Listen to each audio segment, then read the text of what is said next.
ชีวิตเพื่อช่วยพิษพ้นทุกข์เป็นสุขีโดยบุญอภิวันอัญชลีสวสดีโดยการนิรันดร์เทิน10 นิ้วกราบแนบใต้ไหวสาปารมีธรรมในครูบาอาจารย์พระมหาเถรานุเถระท่านเจ้าคณะพระสังฆาธิการทุกรูปทุกตนขอความสุขความสวสดีในธรรมะแห่งองค์สมเด็จพระสัมมาสัมพุทธเจ้า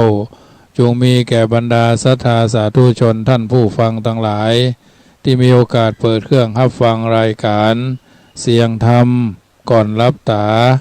ตั้งสถานีวิทยุพระพุทธศาสนาอาเซียนสมาพันธ์วิทยุพระพุทธศาสนาอาเซียนออกอากาศณวัดจังกำส่งสัญญาณจากวัดจังกำไปสู่วัดฝ่ายหินซึ่งเป็นแม่ค่ายอำเภอเมืองจังหวัดเชียงใหม่ทุกเมื่อค่ำยามแรงของวัน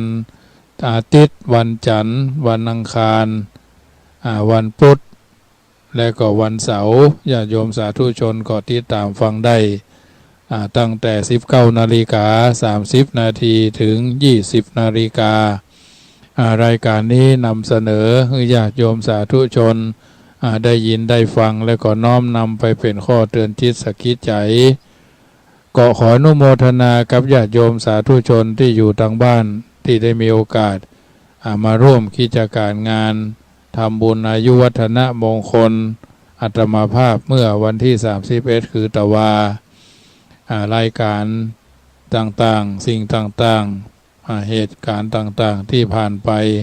ก็ถือว่าญาติโยมสาธุชนได้ร่วมกินร่วมทานกันมาตามลำดับทั้งนี้ทั้งนั้นก็ถือว่างานทำบุญเพื่อพระพุทธศาสนาเป็นการสร้างสรรค์พัฒนาและอย่างน้อยๆก็เป็นการฮื้อตานชำระความโลภสมาทานศีลชำระความโกรธบำเพ็ญจิตตภาวนาชำระความหลงถือว่าส่วนหนึ่งเป็นสิ่งที่ญาติโยมสาธุชนได้กระทำบำเพ็ญกันมาอยู่แล้วการทำบุญนั่นบอกว่าจะเป็นพระเจ้าพระสงฆ์บอกว่าจะเป็นญาติโยมสาธุชนทั้งหลายจำเป็นที่จะต้องทำบุญไปเรื่อยๆเพื่อเป็นการเพิ่มพูนบุญญาราศีแก่ตัวแก่ตนไปใจเพราะฉะนั้นถือว่าสาธุชนคนดีได้ทำหน้าที่ของทุกวันเสาร์อาทิตย์ญาติโยมสาธุชนท่านผู้ฟังทั้งหลายวันเสาร์วันอาทิตย์ถึง20 ทุ่มเนาะท่านผอ.เพิ่นแจ้งมาว่าทุกวันเสาร์อาทิตย์ถึง20 ทุ่ม25นะเฉพาะเสาร์อาทิตย์นอกนั้นก็เป็นทุ่มทุ่มเกิงเนาะทุ่มเกิงถึง20 ทุ่มอันนี้เป็นรายการธรรมะสาระอัตถธรรมวันที่ทุกรายการวันจันทร์วันอังคารวันเสาร์และวันอาทิตย์โดยเฉพาะวันเสาร์วันอาทิตย์นี้ทุ่มถึง20 ทุ่ม25วันนี้ได้เมตตาจากท่านพระครูสมุวิศวัตวรกิจโจอันนี้เป็นการได้รับเมตตาอย่างสูงญาติโยมสาธุชนอยู่ทางบ้านก็ฟังกันไปเนาะได้ให้กำลังใจกันไปสิ่งหนึ่งประสงค์สิ่งหนึ่งประการใดถ้าว่าขาดตกบกพร่องไปเมื่อตะวาก็ต้องขอสุมาอภัยญาติโยมสาธุชนท่านผู้ฟังทั้งหลายมาณโอกาสนี้แต่เจ้าพี่น้องศรัทธาทางป่าหิวทางป่าหิวพุ่นทางเชียงใหม่เนาะเราเพิ่นก็มาพี่น้องทางดอยสะเก็ดก็มาหลวงพ่อมานิดเป็นต้นเป็นประธานนำมาตะกี้นี้ประมาณทุ่มเนาะทุ่มเป็นต้นมาปดท่อญาติโยมฝนตกฟ้าห้องนะน้ำเกือบเต็มสระหลังวัดนี่นะน้ำเกือบเต็มสระหลังวัดพอดีวันนี้เพียวขี้เหอะเนาะเพียวขี้เหอะที่ญาติโยมได้มากินมาทานโฮงทานพ่องผ้าผ่อนท่อนสบายเต้นเก็บเรียบร้อยนะเจ้านะแม่บ้านเพิ่งก็มาช่วยถึง3 บ้านมาช่วยกันยกย้ายคล้ายๆเคลื่อนกินเข้ากันพอบ่ายนะตักหันตักนี่เมตตาจากญาติร้านอาลีหลอกร้านอาลีดอกไม้สด อำกาดหลวงเชียงใหม่เพิ่นก็มาแต่งดอกไม้คือตะวานะวันซืนครูบาอาจารย์หลายคนหลายท่อนหลายรูปหลายตนก็มาช่วยแต่งเสริมเติมเพิ่มแต่งเสริมเพิ่มเติมมันเกิดมีสิ่งละอันพละน้อยเกิดขึ้นเพราะฉะนั้นถือว่างานเหล่านี้เป็นงานที่ทำมาแล้วได้รับความเมตตากรุณานุเคราะห์ญาติโยมสาธุชนอย่างเช่นทุกๆปีงานทำบุญอายุวัฒนะมงคลของตนตัวธรรมาภาพหรือเก้ากับผมนั่นได้ทำมาแล้วเมื่อตั้งแต่ปี 2511 นะ2551 เป็นต้นมาทางนี้ท่านั้นก็เป็นการเปิดตัวงานทำบุญเพื่อพระพุทธศาสนาแต่ว่าก็มีการถวายหนังสือแล้วก็แจกหนังสือญาติโยมเอาไปอ่านพอว่าหลายสิ่งหลายอย่างหลายประการที่เกิดขึ้นในหนังสือเล่มนี้ก็ถือว่าเป็นส่วนหนึ่งที่ได้เรียบเรียงแล้วก็รวบรวมเอาไว้เพื่อญาติโยมได้อ่านก็เป็นการสร้างสิ่งที่ดีที่งามเพื่อญาติโยมสาธุชนเอาไปทำบุญสุนทรทานไปอ่านไปเพิ่มเติมความรู้ความสามารถความเฉลียวฉลาดในการที่จะต่อสู้อุปสรรคขวากหนามจะได้ในหนังสือนี้เป็นลำดับไปเนาะว่าการตั้งพระพุทธรูปที่ถูกต้องพระพุทธรูปคือรูปที่เคารพแทนพระพุทธเจ้าวันนี้วันแรกเนาะวันอาทิตย์เป็นวันแรกที่ได้เรื่องต่างๆในหนังสือ55พระธรรมาภินันโทภิกขุประสิทธิ์วัดช้างคำอำเภอเมืองป่าซางละปูนมงคลดีถีอายุวัฒนะมงคลได้เขียนไว้ได้เรียงเอาไว้ได้เก็บเอาของครูบาอาจารย์อัญเชิญเอาของครูบาอาจารย์มาเรียบเรียงเป็นรูปเล่มเนาะการตั้งพระพุทธรูปที่ถูกต้องพระพุทธรูปคือรูปที่เคารพแทนพระพุทธเจ้าเป็นสิ่งศักดิ์สิทธิ์ที่ชาวพุทธเคารพบูชายกย่องเป็นที่เปิ้งอันประเสริฐสูงสุดแห่งชีวิตเพราะฉะนั้นการที่มีพระพุทธรูปประดิษฐานอยู่ในเคหสถานบ้านเรือนนั่นนับว่าเป็นความดีความเจริญและเป็นสิริมงคลสำหรับท่านที่เป็นเจ้าของบ้านรวมถึงผู้ที่ร่วมอยู่ภายในบ้านนั้นด้วยแถมอย่างหนึ่งบ้านที่มีองค์พระพุทธรูปประดิษฐานอยู่นั่นย่อมจัดได้ว่าเป็นบ้านมงคลหากประดิษฐานอยู่ที่บริษัทสำนักงานตระกูลใดบริษัทสำนักงานตระกูลนั่นก็จัดว่าเป็นมงคลดังนั้นอัญเชิญพระพุทธรูปมาประดิษฐานไว้ในบ้านในเรือนที่อยู่อาศัยหรือในที่ไหนๆก็ตามควรจะต้องเลือกตำแหน่งที่ประดิษฐานที่เป็นที่เหมาะสมถูกต้องตามบัณฑิตนิยมสืบกันมาจึงจะก่อเกิดสิริมงคลโดยปกติการตั้งพระพุทธรูปไว้เพื่อสักการะบูชานั้นนิยมตั้งประดิษฐานไว้ภายในตัวบ้านเรือนที่อยู่อาศัยซึ่งต่างจากศาลพระภูมิเจ้าที่ทั่วไปที่นิยมสร้างประดิษฐานตั้งขึ้นในบริเวณเขตแดนบ้านที่เหมาะสมชาวพุทธทั้งหลายมีความเชื่อว่าการที่พระพุทธรูปการมีพระพุทธรูปไว้ภายในบ้านนั้นย่อมก่อเกิดสิริมงคลและความสุขแก่ผู้อยู่แถมทั้งยังเป็นที่ยึดเหนี่ยวใจไฟในบุญในกุศลตัวดังนั้นตำแหน่งที่ตั้งพระพุทธรูปนั้นต้องเหมาะสมคือเป็นสัดส่วนและเงียบสงบจึงจะเกิดพลังศักดิ์สิทธิ์และพลังแห่งความดีงามทั้งห่วงดังนี้ควรตั้งที่สูงหรือ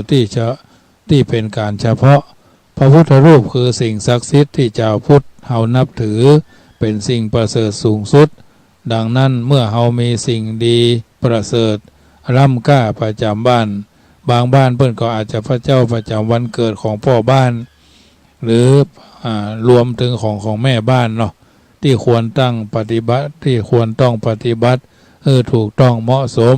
โดยความเคารพจึงจะเกิดสิริมงคลและความสุขเมื่อพระพุทธรูปเป็นภูชนียวัตถุอันสูงสุดแล้วการที่จะตั้งองค์พระเพื่อให้บูชานั้นควรต้องเลือกตั้งบนที่สูงเช่น บนหิ้งบูชาพระหรือหิ้งพระหรือบนที่สูงพอประมาณเช่นบนโต๊ะหมู่บูชาแถมอย่างหนึ่งถ้าบ้านใดมีห้องพระแยกต่างหากก็นับว่าเป็นสิ่งเหมาะสมในการกระทำพุทธบูชาจะสักการะด้วยดอกไม้ธูปเทียนหรือด้วยสัมมาปฏิบัติมีการสวดมนต์เจริญภาวนาและการแผ่เมตตาเป็นต้นเมื่อเราได้ปฏิบัติได้ถูกต้องแบบนี้สิริมงคลและความสุขย่อมเกิดแก่ตนเองและครอบครัวประการที่สองห้ามตั้งบูชาพื้นเฮือนโดยบ่มีวัตถุใดมารองรับอย่าได้คิดว่าเรื่องอย่างนี้บ่สำคัญญาติโยมพอออกศรัทธาทั้งหลายเรื่องอย่างนี้บ่เชื่อก็อย่าลบหลู่ถ้าคิดจะวางตั้งพระบนพื้นเฮือนบนพื้นเรือนเนาะหรือพื้นเฮือนณมุมในมุมหนึ่งของเฮือนเพื่อเป็นที่สักการะบูชาการถาวรเป็นการถาวรนั่นก็นับว่าเป็นวิธีที่ปฏิบัติที่บ่ถูกต้องและบ่เหมาะสมอย่างยิ่งอย่าได้คิดทำเป็นอันขาดหากตั้งที่เฮือนชั้นแรกห้ามตั้งบริเวณใต้บันไดหรือใกล้ตัวบันไดเด็ดขาด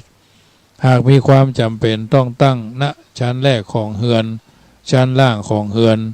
บ่เหมาะสมโดยประการทั้งปวงที่จะตั้งบันได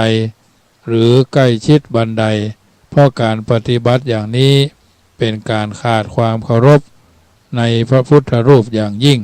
และอาจจะก่อให้เกิดอุปสรรคต่างๆในการดำเนินชีวิตได้เพราะบันไดเป็นที่จะต้องเดินขึ้นเดินลงทุกวันบ่ควรอย่างยิ่งข้อที่สามห้ามแขวนวัตถุสิ่งใดเหนือองค์พระหรือใกล้ที่ตั้งพระพุทธรูปเป็นเรื่องราวที่ต้องมีสติระมัดระวังอยู่เสมออย่าเผลอไผลไปนำเอาเสื้อผ้ากางเกงกระโปรงผ้านุ่งตลอดจนเสื้อชั้นนอกชั้นในมาแขวนไว้เหนือพระเศียรของพระหรือในห้องพระเป็นอันขาดนอกจากจะบังงามแล้วยังเป็นสิ่งที่บ่เหมาะสมแถมตัวห้องพระก็ควรจะเป็นห้องพระไม่ใช่ห้องแต่งตัวประการที่สี่ห้ามตั้งใกล้กับเครื่องไฟฟ้าหรือบนเครื่องใช้ไฟฟ้าการทำอันอย่างด้วยความมักง่ายและด้วยความบ่ฮู้นั่นนับว่าอันตรายอย่างยิ่งอย่างเช่นการตั้งพระพุทธรูปที่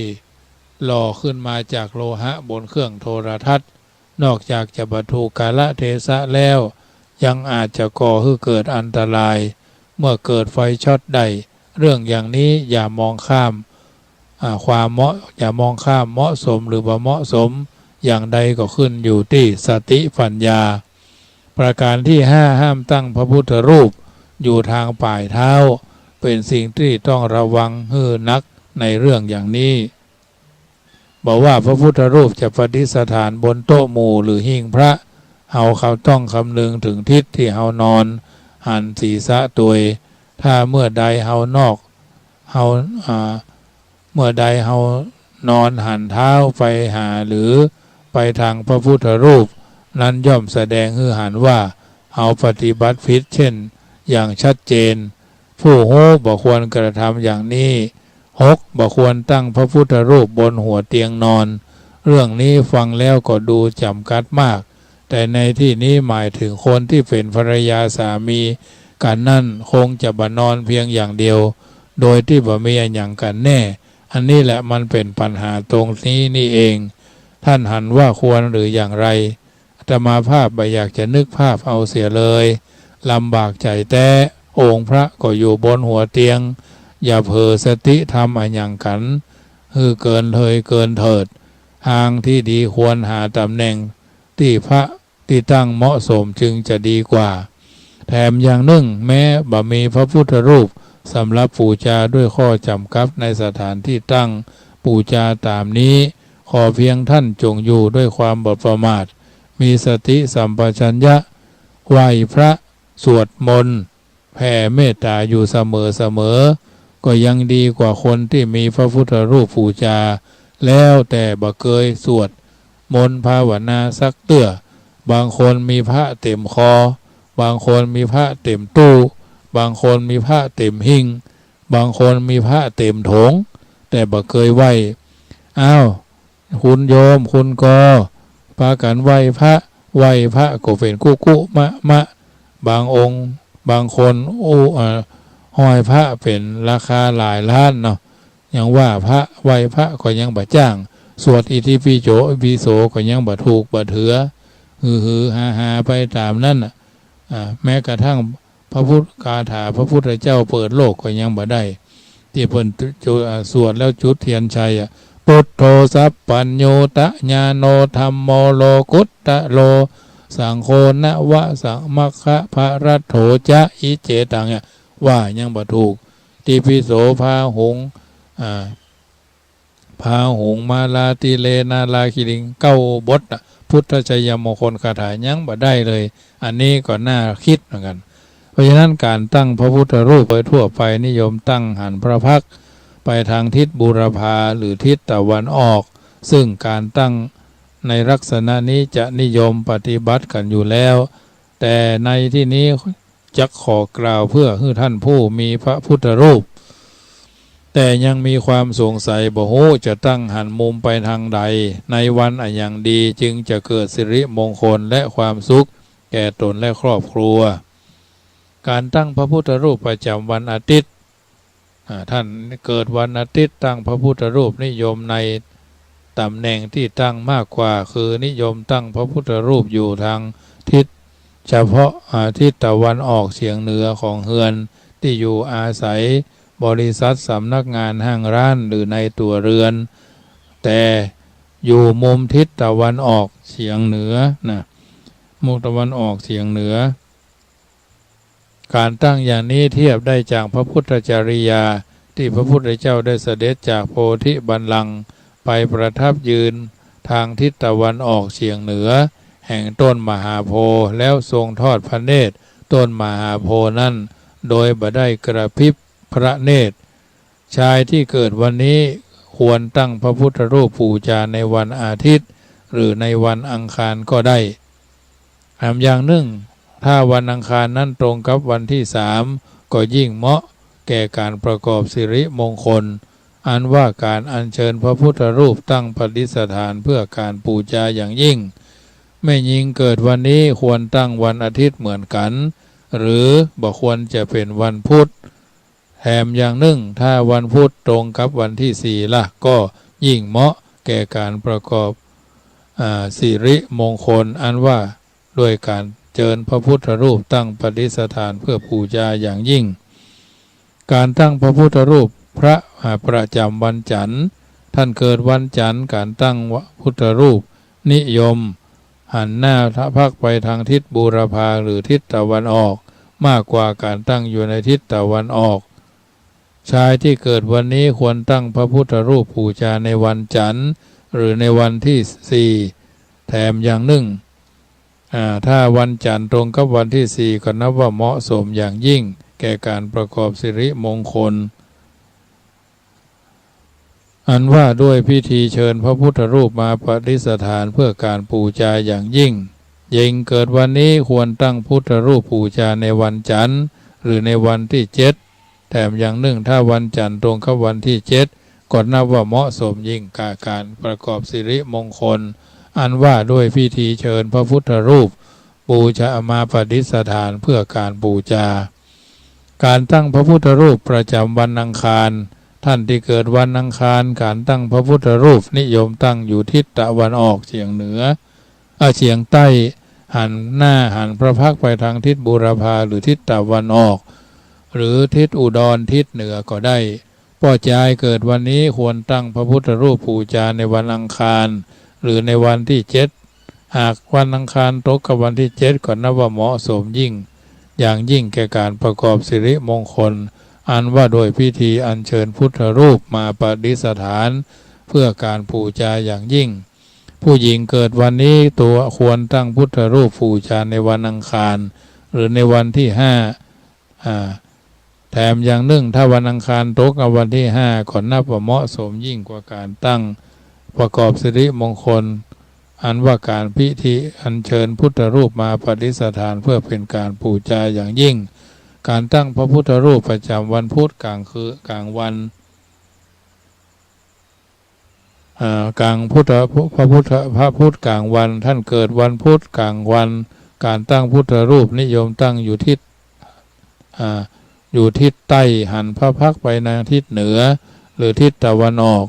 ชายเกิดวันนี้ควรตั้งพุทธรูปบูชาในวันพุธหรือในวันที่5แถมอย่างหนึ่งถ้าวันพุธตรงกับวันที่5ก็นับว่าเหมาะสมยิ่งแก่การประกอบสิริมงคลอันว่าด้วยพิธีอัญเชิญพุทธรูปมาบูชาพุทธรูปมาปฏิสถานเพื่อการบูชาอย่างยิ่งหญิงที่เกิดวันนี้ควรตั้งพุทธรูปบูชาในวันพุธหรือในวันที่8แถมอย่างหนึ่งถ้าวันพุธตรงกับวันที่8ก็นับว่าเหมาะสมอย่างยิ่งแก่การประกอบสิริมงคลประการต่อมาคนที่เกิดวันพุธกลางคืนท่านเกิดวันพุธกลางคืนตั้งพุทธรูปนิยมตั้งอยู่ทิศตะวันออกเฉียงเหนือหันพระพักตร์ไปทางทิศตะวันออกทิศตะวันออกใต้เฉียงใต้เนาะชายที่เกิดวันนี้ควรตั้งพุทธรูปบูชาในวันพุธหรือวันที่2ถ้าวันพุธตรงกับวันที่2ก็นับว่าเหมาะสมยิ่งกว่าการประกอบสิริมงคลและพิธีอัญเชิญพุทธรูปบูชาพวกแม่หญิงที่เกิดวันนี้ควรตั้งพุทธรูปในวันพุธหรือในวันที่1ถ้าวันพุธตรงกับวันที่1ก็นับว่าเหมาะสมอย่างยิ่งแต่การอัญเชิญและปฏิสถานการตั้งพุทธรูปประจำวันพฤหัสบดีท่านที่เกิดวันนี้ควรตั้งพุทธรูปนิยมตั้งอยู่ทิศตะวันออกทิศตะวันตกนะนิยมตั้งอยู่ทิศตะวันตกหันพระพักตร์ไปทางทิศตะวันออกเกิดวันนี้พ่อจายตั้งพุทธรูปบูชาวันพฤหัสเป็นวันที่6ก็ดีถ้าวันพฤหัสตรงกับวันที่6ดีที่สุดเหมาะแก่การบูชาและการอัญเชิญพุทธรูปปฏิสถานเพื่อบูชาต่อไปท่านแม่หญิงที่เกิดวันนี้ควรตั้งพุทธรูปบูชาในวันพฤหัสบดีหรือในวันที่หากเป็นวันพฤหัสบดีตรงกับวันที่ก็เหมาะสมยิ่งแก่การประกอบสิริมงคลและบูชาพุทธรูปประการต่อมาการตั้งพุทธรูปประจำวันศุกร์ท่านที่เกิดวันนี้ควรการตั้งพุทธรูปนิยมตั้งอยู่ทิศเหนือหันพระพักตร์ไปทางทิศตะวันออกนะทิศเหนือเราหันพระพักตร์ไปทางทิศตะวันออกพ่อชายเกิดวันศุกร์ควรตั้งพุทธรูปบูชาในวันศุกร์หรือในวันที่2ถ้าศุกร์ตรงกับวันที่2ก็เหมาะสมอย่างยิ่งแก่พิธีอัญเชิญและการเปิดสิริมงคลแม่หญิงเกิดวันนี้ควรตั้งพุทธรูปบูชาในวันศุกร์หรือในวันที่3ถ้าศุกร์ตรงกับวันที่3ก็นับว่าเหมาะสมอย่างยิ่งประการสุดท้ายก็คือการตั้งพุทธรูปประจำวันเสาร์การตั้งพระพุทธรูปนิยมตั้งอยู่ทิศตะวันตกเฉียงใต้นะตะวันตกเฉียงใต้หันพระพักตร์ไปทางทิศตะวันออกเฉียงเหนือชายที่เกิดวันนี้ควรตั้งพุทธรูปวันเสาร์หรือในวันที่8ถ้าเสาร์ตรงกับวันที่8ก็เหมาะสมยิ่งแก่การประกอบสิริมงคลและพิธีอัญเชิญพุทธรูปปฏิสถานแม่หญิงก็เหมือนกันถ้าเกิดในวันที่6ตรงกับวันเสาร์ก็นับว่าเป็นสิ่งที่เฮาท่านทั้งหลายนับว่าพิธีอัญเชิญพุทธรูปปฏิสถานเพื่อฝึกการบูชาเป็นมงคลอย่างยิ่งอันนี้คือการตั้งพุทธรูปประจำวันเป็นกรรมที่ครูบาอาจารย์เพิ่นเขียนไว้จะเชื่อหรือไม่จะดีหรือไม่อาตมาภาพก็บ่สามารถที่จะได้ตัดสินฟันธงไปได้แต่ครูบาอาจารย์เพิ่นเป็นบัณฑิตนักปราชญ์ได้ริศนาเป็นตัวหนังสือเมืองอาตมาภาพก็ก้อนไกลเอามาเขียนเรียบเรียงเป็นตัวหนังสือญาติโยมสาธุชนเอาไปพิจารณาหนังสือเล่มนี้หนาจำนวน141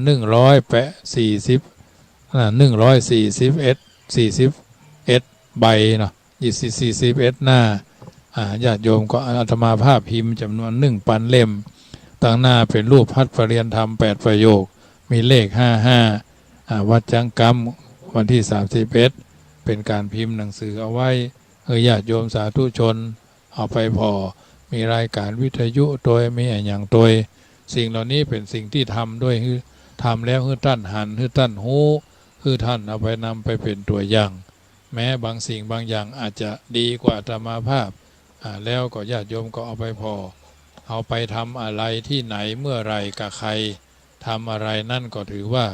เป็นส่วนหนึ่งที่เอามาคิดพิจารณาแล้วก็ญาติโยมเอาไปเป็นตัวอย่างในทางที่สร้างสรรค์บาอาจารย์บางรูปเพื่อนมีวิสัยทัศน์ดีเด่นกว่าธรรมภาพเพื่อนก็มีโอกาสได้ทำกันไปพ่องบ่ได้ทำกันพ่องสิ่งเหล่านี้ก็ถือว่าเป็นสิ่งที่ทำได้เหมือนกันนิดหน่อยก็ถือว่าเราท่านทั้งหลายได้รับแล้วได้ปฏิบัติแล้วก็เป็นสิ่งที่ทุกคนได้กระทำบำเพ็ญกันมาโดยตลอดญาติโยมสาธุชนท่านผู้ฟังทั้งหลายอันนี้เป็นสิ่งที่ทุกคนกระทำบำเพ็ญเกิดขึ้นเป็นตัวเป็นตนถ้าหากว่าญาติโยมสาธุชนเคยได้หนังสือเนาะกดโทรศัพท์หรือโทรศัพท์หาธรรมภาพก็ได้บอกที่อยู่เมื่อจบรายการเนอะเล่มนี้จะส่งไปให้ท่านก็ได้หนังสือเล่มนี้ตลอดจนญาติโยมที่ร่วมทำบุญที่ดินเนาะ1 ตารางเมตรก็มอบเพื่อ1 เล่มมันมีเรื่องของควายตัวยังตัวอยู่ในเนี้ยอยู่ในนี่เลยเพราะฉะนั้นถือว่าธรรมภาพก็ได้รังสรรค์เลือกสรรญาติโยมเอาไปพิจารณาบางคนเพื่อนอาจจะมีอันยังอยู่แล้วนะพระพุทธรูปญาติโยมเอาจะมองหันว่าประดิษฐานที่ใดที่นั้นเป็นมงคลนอกจากบ้านเฮือนที่เขาอยู่อาศัยสถานที่ส่วนราชการบริษัทสำนักงานห้างร้านหรือห้องทำงานก็ควรจะมีพระพุทธรูปตั้งประดิษฐานสำหรับบูชาเพื่อความเป็นสิริมงคลและความสุขแก่เจ้าของตลอดถึงบุคคลอื่นๆที่อยู่รวมกันในสถานที่นั้นๆดังนั้นการมีพระพุทธรูปไว้เพื่อการสักการะบูชาในที่ใดๆเช่นในห้องทำงานในบริษัทสำนักงานห้างร้านจักทำให้เรามีความมั่นใจในการดำเนินชีวิตในวิถีทางที่ถูกต้องบอกว่าจะเป็นเรื่องการทำงานความเป็นอยู่การคบค้าสมาคมกับคนอื่นๆอย่างน้อยเมื่อเกิดอุปสรรคขัดข้องหรือเกิดปัญหาขึ้นเฉพาะหน้าเฮาก็ยังมีองค์พระปฏิมาสารูปเหมือนที่เป็นหลักทำเฮามีสติสัมปชัญญะมีความรอบคอบมีความรอบรู้มีความสามารถตั้งหลักในเรื่องนั้นๆได้อย่างอาถรรพ์ชาญฉลาดแกล้วกล้านะพระพุทธรูปนอกจากจะอัญเชิญมาไว้เพื่อบูชาในบ้านในเรือนแล้วยังมีผู้ศรัทธานิยมสร้างประดิษฐานไว้ที่โล่งปรากฏเด่นชัดสง่าเพื่อให้ชาวพุทธทั้งหลายที่ผ่านไปผ่านมาได้สักการะนมัสการแต่มากมายเช่นพระพุทธรูปที่ประดิษฐ์อยู่บนภูเขาหรือประดิษฐานอยู่ในสถานที่ของหน่วยงานราชการเอกชนเช่นพุทธมณฑลเป็นต้นแต่อย่างใดก็ตามการตั้งพระพุทธรูปไว้ในที่ใดนั้นเราต้องพิจารณาใคร่ควรดูให้ดีว่าตรงนั้นเหมาะแก่การประดิษฐานหรือไม่นะพิสดารหรือไม่องค์พระพุทธรูปหรือไม่อย่างเช่นถ้าเรามีความประสงค์ต้องการจะสร้างพระพุทธรูปนอกตัวบ้านที่บ้านที่อาศัยหรือบริษัทห้างร้านสำนักงานใดต้องมาพิจารณาชัยภูมิพื้นที่ว่าเหมาะสมหรือบ่อย่างใดหรือว่าการกระทำเหล่านี้พุทธรูปเหมาะสมหรือไม่อย่างไรหรือว่าเหมาะสมนั่นหมายความว่าบริเวณร้านต่างๆเหล่านั้นร้านทำสำนักงานจะต้องเป็นสถานที่โล่งมีพื้นที่กว้างพอสมควรบ่าแออัดเบียดเสียดหรืออากาศถ่ายเทดีที่สำคัญยังมีมุมที่ดูสงบเงียบเพราะเหมาะแก่การประดิษฐานพุทธรูปแถมตัวจึงจะเสริมพลังอำนาจบารมีแก่ท่านที่เป็นเจ้าของเรือนแต่ถ้าบริเวณบ้านนั้นคับแคบแออัดสิ่งแวดล้อมบดีก็บ่ควรสร้างไว้เพราะนอกจากจะบ่เหมาะสมในหลายๆเรื่องแล้วยังทำให้เกิดความบ่สะดวกในการบูชาแถมตัวอันนี้ญาติโยมสาธุชนท่านผู้ฟังทั้งหลายส่วนหนึ่งที่ได้เอาจากหนังสือ หยิบยกเอามาจากหนังสือ55 ปีอาตมาภาพได้กลไกเอามาเอามาจ่าเอามาอธิบายให้ญาติโยมสาธุชนได้ยินได้ฟังแล้วก่อนนำไปเป็นตัวอย่างให้ญาติโยมสาธุชนได้กระทำบำเพ็ญสิ่งต่างๆเหล่านี้เกิดเป็นมงคลแก่ตัวแก่ตนเฮาท่านทั้งหลายเพราะฉะนั้นในค่ำคืนของวันอาทิตย์อาตมาภาพได้อธิบายได้สาธุได้ยกเอาสิ่งต่างๆเหล่านี้มามาจ่ามาอธิบายจ่าทักทายให้ญาติโยมสาธุชนได้ยินได้ฟังแล้วก็เป็นส่วนหนึ่งที่ได้มีโอกาสหลังสรรเลือกสรรเอาสิ่งที่ดีที่งามบางสิ่งบางประการญาติโยมสาธุชนได้กระทำบำเพ็ญกันมาแล้วก็ถือว่าเป็นส่วนหนึ่งที่ได้ยินได้ฟังน้ำธรรมคำสอนส่วนนี้เป็นสิ่งที่ทุกคนทุกท่านได้ยินได้ฟังแล้วก็เป็นกำลังใจนะอย่างยิ่งที่ญาติโยมสาธุชนได้ยินได้ฟังแล้วบางทีบางครั้งได้ยินจากครูบาอาจารย์ก็ดีอยู่ถือว่าเป็นส่วนหนึ่งที่สามารถเป็นตัวตั้งตัวตีเป็นตัวเริ่มต้นในการที่จะสร้างสรรค์พัฒนาตัวแห่งเฮาท่านทั้งหลายน้ำธรรมคำสอนในทางพระพุทธศาสนามีถึง 84,000 พระธรรมขันธ์เฮาก็สามารถหยิบยกสาธุเอาสิ่งเหล่านี้มามาจ่าให้ญาติโยมได้ยินได้ฟังเป็นระยะตลอดวันบางคนบางท่านเพิ่นก็ฟังทางสถานีวิทยุ91ก็ดีตอนเจ้าเนาะแล้วก็96นี่ทั้งวันโดยเฉพาะสถานีวิทยุ96นั้นวันนี้เพิ่นก็มีการทำบุญผู้อุปถัมภ์หรือพระเดชพระคุณหลวงพ่อพระธรรมเสนาบดีธงชัยเนาะรองเจ้าหน้าภาค7เจ้าวาดวัดพระบรมธาตุเจ้าดอยสุเทพเพิ่นก็อายุวัฒนมงคล70 ปี70 ปี50 พรรษาเนาะที่วัดดอยสัพพัญญู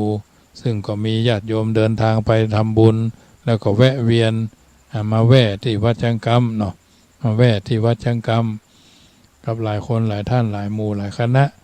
หลวงพ่อมานิดจากดอยสะเก็ดเพิ่นก็มาญาติโยมที่อยู่ทางเชียงใหม่ได้ยินได้ฟังนี้ว่าทางเชียงใหม่มีฟ้ามีฝนเป็นจะได้พ่องลองโทรเข้ามาเนอะโยมแม่เรนูก้อนแก้วเนาะตะกี้โทรเข้ามาหายไปได้ยินได้ฟังเป็นจะได้พ่องโยมแม่ก็คงจะได้ยินได้ฟังอยู่เป็นประจำเนาะทุกๆรายการขึ้น 104.50 วัดฝ่ายหินอาตมาภาพเองก็ได้ขออนุโมทนากับทุกคนทุกท่านเนอะที่ได้ร่วมด้วยช่วยกันเป็นเจ้าภาพอันนั้นอันนี้ที่จะสร้างสรรค์สิ่งที่ดีที่งามน้ำธรรมคำสอนนั่นเป็นส่วนหนึ่งเป็นอาหารใจอาหารกายเอาไปเสาะกินตรงนั้นตรงนี้ได้แต่อาหารใจนี่บางทีบางครั้งก็ต้องเลือกสรรรังสรรค์โดยเฉพาะการพัฒนาวิถีชีวิตเฮาท่านทั้งหลายก็เป็นส่วนหนึ่งชีวิตแต่ละชีวิตกว่าจะดำเนินมาถึงวันนี้ได้ก็ต้องผ่านอุปสรรคหนักหนามาหลายสิ่งหลายอย่างโยมแม่เรโนว่าจะได้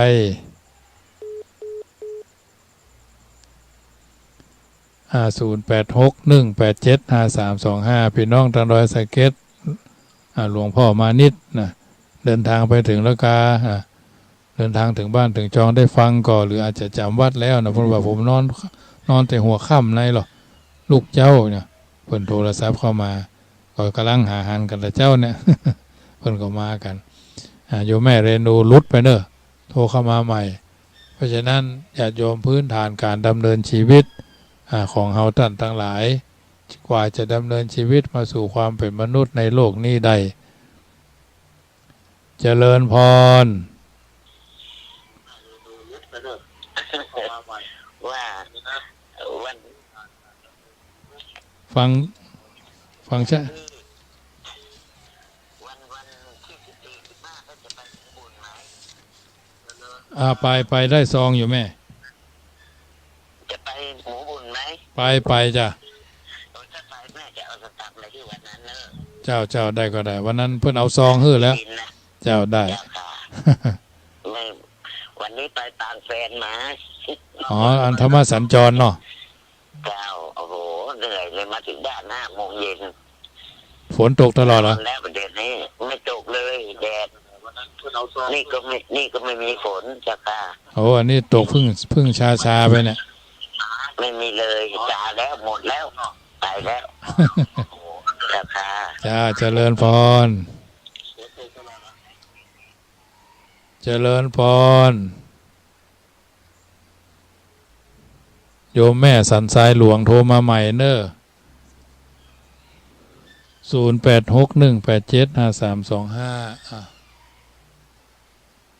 พ่อบุญธรรมโอ้รุดไปหมด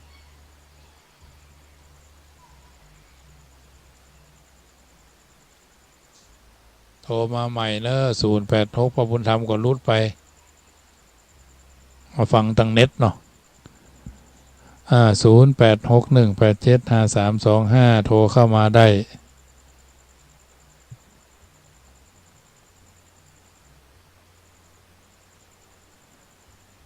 เจริญพรพ่อบุญธรรมโอ้ยังหายไปหมด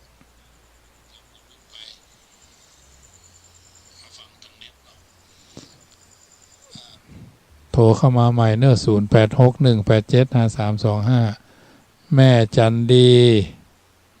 เจริญพรโอ้มาหายไปหมด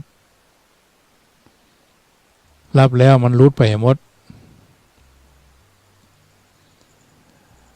ญาติโยมสาธุชนท่านผู้ฟังทั้งหลาย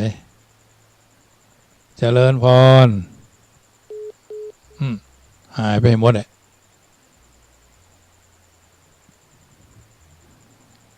ญาติโยมสาธุชนท่านผู้ฟังทั้งหลายโทรเข้ามาฮับมันดักไปหมดหูเป็นจะได้เนอะอันนี้ก็ถือว่าญาติโยมสาธุชนท่านผู้ฟังทั้งหลายที่อยู่ทางบ้านโทรเข้ามาแล้วมันฮับแล้วมันรุดเนาะเจริญพร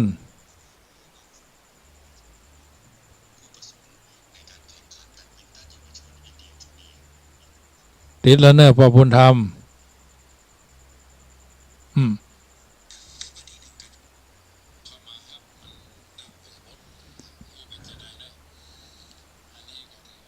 0861875325โทรเข้ามาดักวิทดักบอยมันบ่มีเสียงเวลาฮับก็เจริญพร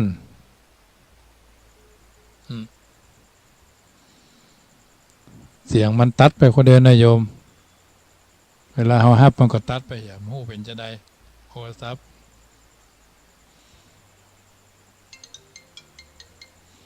เจริญพรพ่อบุญธรรมครับชัดเจนเนาะ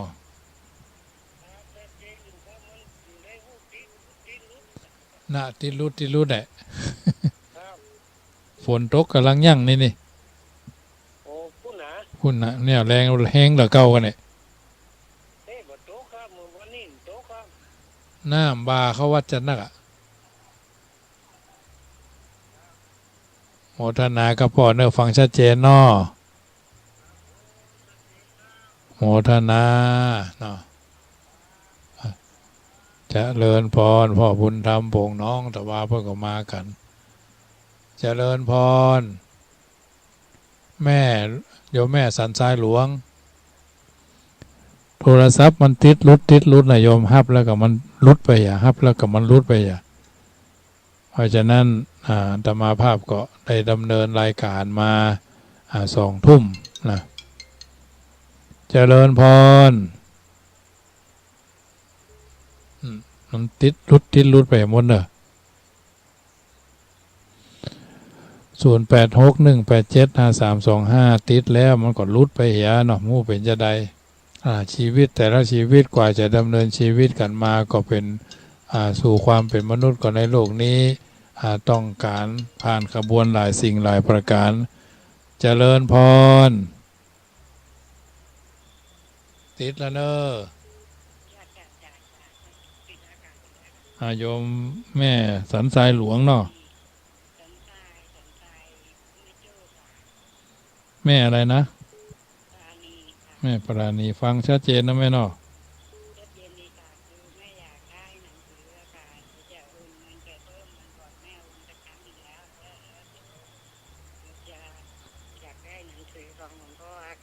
อ๋อบ้านเลขที่เลขที่212ค่ะ212หมู่2ค่ะหมู่2ตำบลป่าไผ่ค่ะตำบลป่าไผ่อำเภอสันทรายค่ะสันทรายค่ะแม่ปราณียนต์ดวงเนตรค่ะโยนตะนี่ไหมยนต์ยอรอยนต์ดวงเนตรโยนดวงเนตรค่ะค่ะสันทรายชมเนาะสันทรายเชียงใหม่ค่ะจะเขารู้ที่อยู่ทางไหนกี่มื้อลิงมื้อน่ะอยู่เรื่องเมื่อมาหน่อยค่ะอยู่ใต้อยู่ติดกับวัดหนองตอกคำเนาะค่ะถ้าไปปากซอยวัดหนองตอกคำนี่โอเคเนาะอยู่ติดวัดเลยค่ะอยู่ติดกับวัดเลยจะเดี๋ยวต่างๆเดี๋ยวเดี๋ยว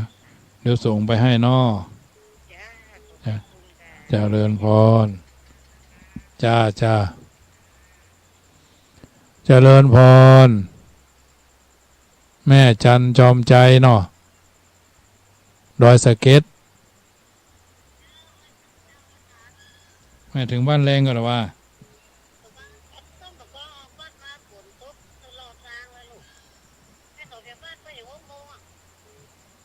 วันนี้พี่น้องดอยสะเก็ดก็มานะหลวงพ่อมานิดอันนั่นก็ตะกี้เข้าไงฮะ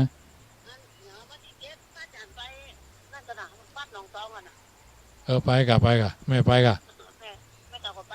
แต่ว่ามันได้หนังสือสักคำเนาะย่ำขี้คนแล้วก็แจ้งของกันเนอะเดี๋ยวจมูกที่เพิ่นไปว่าเราต้องการสอกี่คนวันน่ะว่า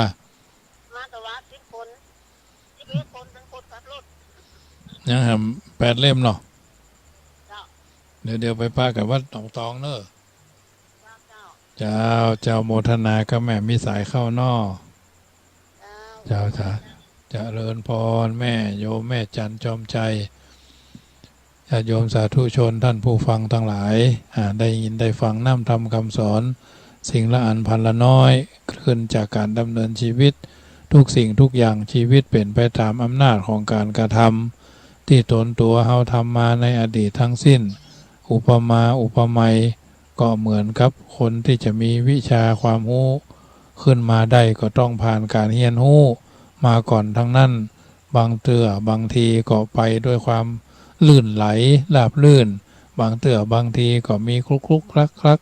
เหมือนเอากินเข้าเนาะบางทีก็คบใส่ลิ้นตัวเก่า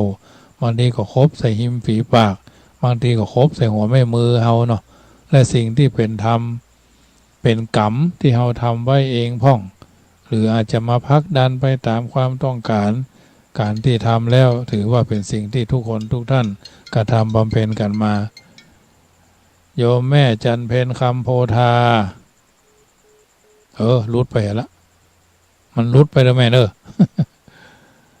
จึงพักดันให้เป็นไปตามความต้องการที่จะกระทำไว้ตั้งแต่ต้นถ้าจะอิงหลักการก็เป็นไปตามวัฏฏะคือการวนเนาะวนเวียนว่ายเนาะคือสภาพที่วนไปกันแบบมีการฮับหู้บ่จบจะเสี่ยงห้องกันตามลำดับว่ากิเลสคือเครื่องเศร้าหมองกรรมคือการกระทำวิบากคือผลที่สะท้อนย้อนให้เอาได้ฮับนะอันนี้ถือว่าทุกคนทุกท่านได้ในการเริ่มต้นที่มีกิเลสแล้วกิเลสก็เป็นไปตามนั้นเจริญพรติดละเนอเจริญพรโทรจากไหนจากสันทรายแม่ย้อยเจ้าแม่อย่างนี้แม่ย้อยแม่สุนีเจ้าแม่ฟังชัดเจนเนาะเจ้าชัดเจนดีเจ้ากำลังหนังสือเจ้าต้องถูกจ้าเจ้าแล้วแต่แม่เนาะถ้าถูกจ้านี่ต้องโอนเข้าบัญชีเนาะเจ้าโอนเข้ามาบัญชีก็ได้บัญชีเลขบัญชีอย่างเจ้าธนาคารกรุงไทยโรตัสป่าซางเนาะกรุงไทยโรตัสป่าซาง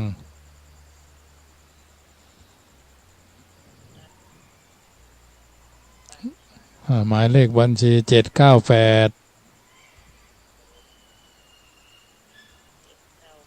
002 1894อันนี้มันถึงขึ้นชื่ออาตมาเนี่ยพระมหาประสิทธิ์นี่แหละอันหมายบ้านเลขที่แม่ยังไง68หมู่5ตำบลสันนามิงอยู่ไกลวัดสันสลีว่ะ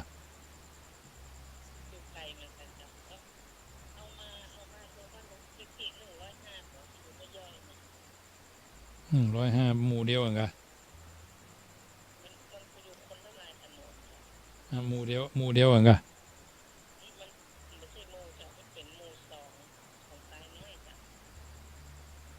สันทรายน้อยว่าทุลุงสันสลีก็มาตำบลเดียวกันเนาะตำบลสันทรายน้อยอำเภอสันทรายเนาะแม่สุนีกองบุญได้เลยเลยจะส่งให้นอ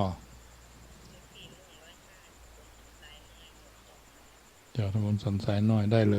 ยเจ้าเดี๋ยวโมทนาก็แม่เนอร์จะได้ก็รอฮับเนอร์เจ้าจะเริญพร0861875325โทรเข้ามาเนอร์ถ้าได้หนังสือก็ทำบุญตามเจตนาญาติโยมซึ่งหนังสือนี้ก็ถือว่าเป็นส่วนหนึ่งถ้าเอาไปแล้วบ่อ่านมันก็บ่มีคุณบ่มีค่าเหมือนเรามีสตังค์เอาไว้บ่จ่ายมันก็บ่มีความหมายเพิ่นถึงเขียนติดหน้าแบงค์ไว้ว่าชำระหนี้ได้ตามกฎหมายการทำบุญก็เหมือนกันญาติโยมทำบุญนักทำบุญน้อยถ้ารวมบุญนักใจบ่บริสุทธิ์ก็มีคุณค่าถ้าทำบุญน้อยใจบริสุทธิ์ก็ยังมีคุณค่าเจริญพรโทรเข้ามาใหม่เนอะมันรุดแม่เอ๋ยพ่อเอ๋ยอ้ายเอ๋ยพี่เอ๋ย0861875325ถือว่าเบอร์โทรศัพท์ที่โทรเข้ามาวันนี้มันเป็นมันอย่างหัวฝนถ้าอย่าตกฮะรุดดีพ่อบุญธรรมก็โทรจัดหลายเตื้อโยมแม่เรนูก็โทร2-3เตื้อเนาะอันนี้ก็โทรเข้ามาได้ญาติโยมสาธุชนใครได้หนังสือก็โทรเข้ามาใครทำบุญอะไรอาตมาว่าไปได้แล้วแต่ความศรัทธาของท่านหนังสือก็ต้นทุนเล่มละ50 บาทเนาะทำไปแล้วมูลค่าก็50,000ทำไว้1,000 เล่มมีโอกาสมาตั้งละปูนวัดพระบาทห้วยต้มวัดพระบาทตากผ้า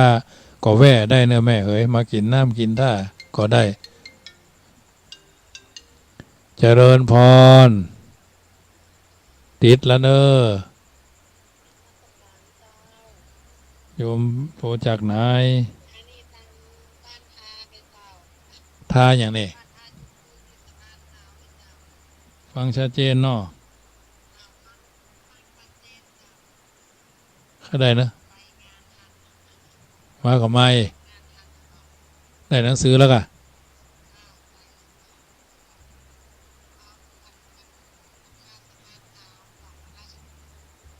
ไม่ใช่ท่าปลาดุกอะ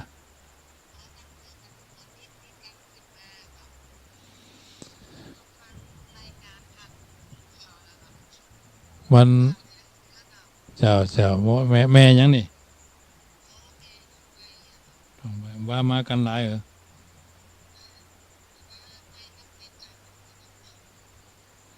อันนี้ยินเดี๋ยววินประจำเนาะแล้วอันของเก่า11ทับใดเหรอ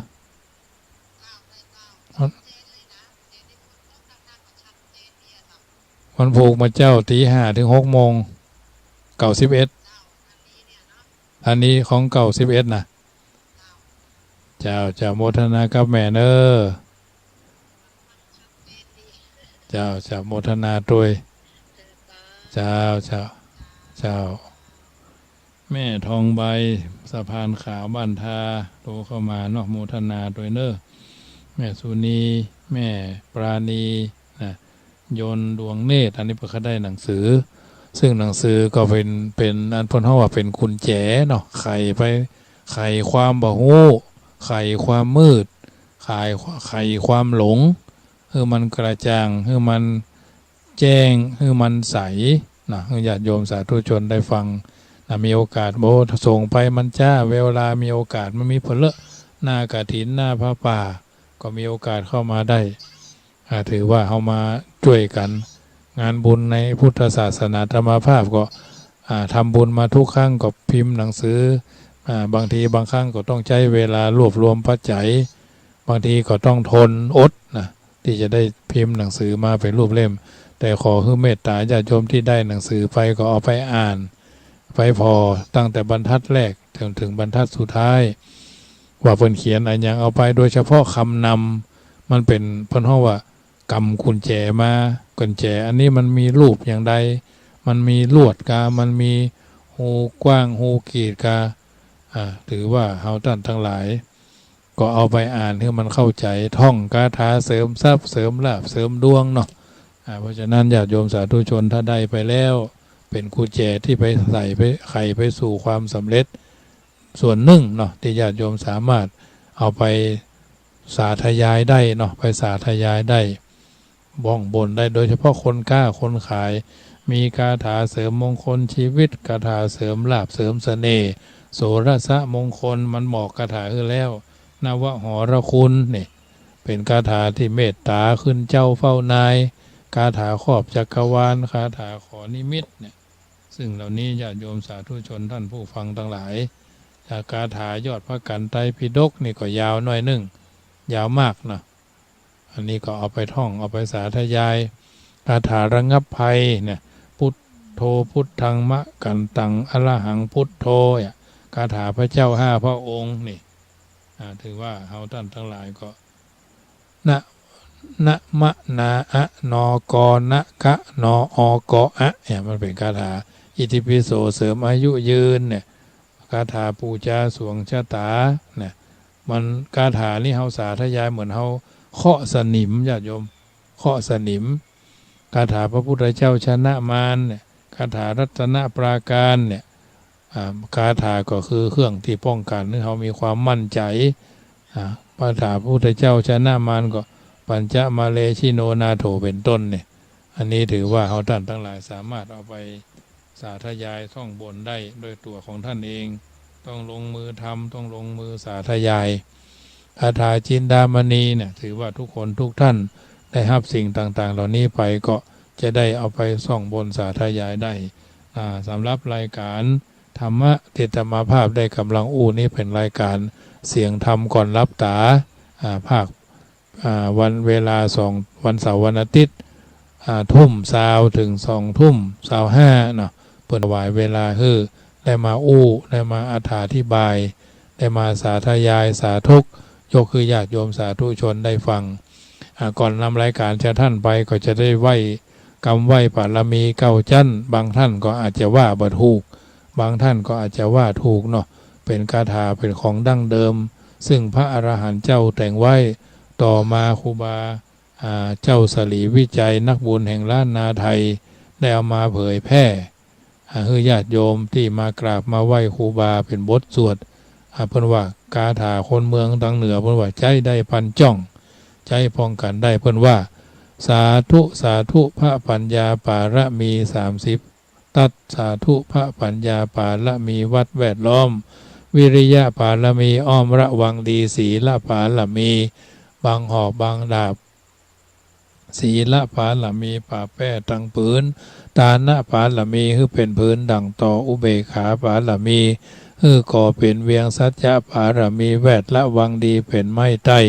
ขันติปารมีกายเป็นหอกเป็นดาบบังหน้าไม้และปืนไฟอธิฐานะปารมีผันดาบไปทุกแห่งแห่งป่าฝูงหมู่มารผีสางภายเพศทุกทวีปพที่ฟังไปหนีนางธรณีอัศจรรย์โสสะเหมือนฝันอยู่ข้างน้ำนาตีนองกว้างต่อกว้างแตกตีฟองระนองระเนือกกายเป็นเขาตอกดอกไม้ถวายปูจาพระแก้วแก่นไทยสะตันพระพุทธังเฮยจูงมาผายโผดอนุญาตโตดโผดผู้ฆ่าแต่ดีหลีแม่ทอละนี้ ออกมาหีดมวยผมอยู่ที่ท่าจ้างหายคายคะจังงาซับดินพ่นน้ำนาตีลงพัดพายคอจ้างพายฮักตบเต้าพยามานห้องเอาปูนกัวกับยอมือขึ้นตูนหัวใส่เก้าผู้ฆ่านี่ได้ชื่อว่าลูกศิษย์พระพุทธเจ้าผู้มีบุญสมภารอันมากนักพระพุทธเจ้าจึงตั้งพระปัญญาป่าละมีไว้เก้าชั้นตั้งไว้ตั้งหน้าก็ได้เก้าชั้นตั้งไว้ตั้งหลังก็ได้เก้าชั้นตั้งแต่หัวแผวตีนก็ได้เก้าชั้นตั้งแต่ตีนแผวหัวก็ได้เก้าชั้นแสนวาลูกฝืนจักมาสะเหมือนฝนแสนหาก็บ่มีมาจะใกล้ได้ข้าพระเจ้าเลยได้ชื่อว่าพุทธกุนังธรรมกุนังสังฆกุนังพุทธอินตาธรรมอินตาสังฆอินตาอัสสะหับแม่ธรณีผู้อยู่เหนือน้ำผู้อยู่กำแผ่นดินการข้าได้ระลึกเกิดเถิงเติงหาคุณพ่อคุณแม่คุณครูบาอาจารย์คุณพระแก้วเจ้าทั้งสามประการคือคุณพระพุทธคุณพระธรรมคุณพระสงฆ์คุณแดดคุณฝนคุณน้ำคุณลมคุณไฟคุณกุสราชเจ้าก็ดีคุณนางอุตตราเจ้าก็ดีคุณพระปัจเจกเจ้าก็ดีคุณพระตนเมตตาภาวนาเจ้าก็ดีคุณพระแม่ธรณีเจ้าก็ดี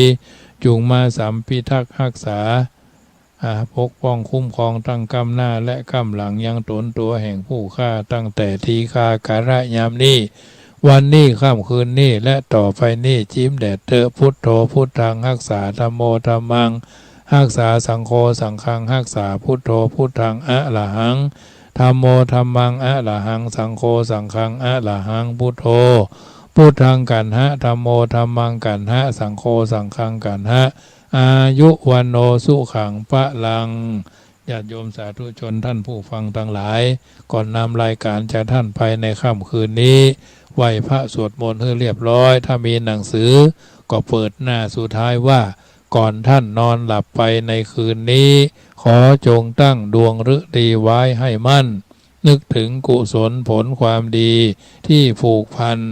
จิตตั้งมั่นแล้วแน่ติดตั้งมั่นแน่วแน่แล้วแผ่ไปแผ่เมตตาทั่วไปให้คนอื่นทั้งรักชื่นเกลียดชังแต่ครั้งไหนขอให้เขาได้ดีมีสุขใจอย่าหวั่นไหวและในอมิตรที่คิดชังแล้วใจเราจักสบายคลายเล่าร้อนเพราะจิตผ่อนความเครียดแต่หนหลังอนีคาสุขีอัตตนังพ้นทุกขังก็เพราะจิตคิดดีรัตนัตยานุภาเวนะรัตนัตยะเตจะสาพุทโธบังซ้ายธัมโมบังขวาสังโฆบังกายาอรหังบังเกสาอรหังพุทโธนะโมพุทธายะตายที่สุดนี้ขอเจริญปอนอนุโม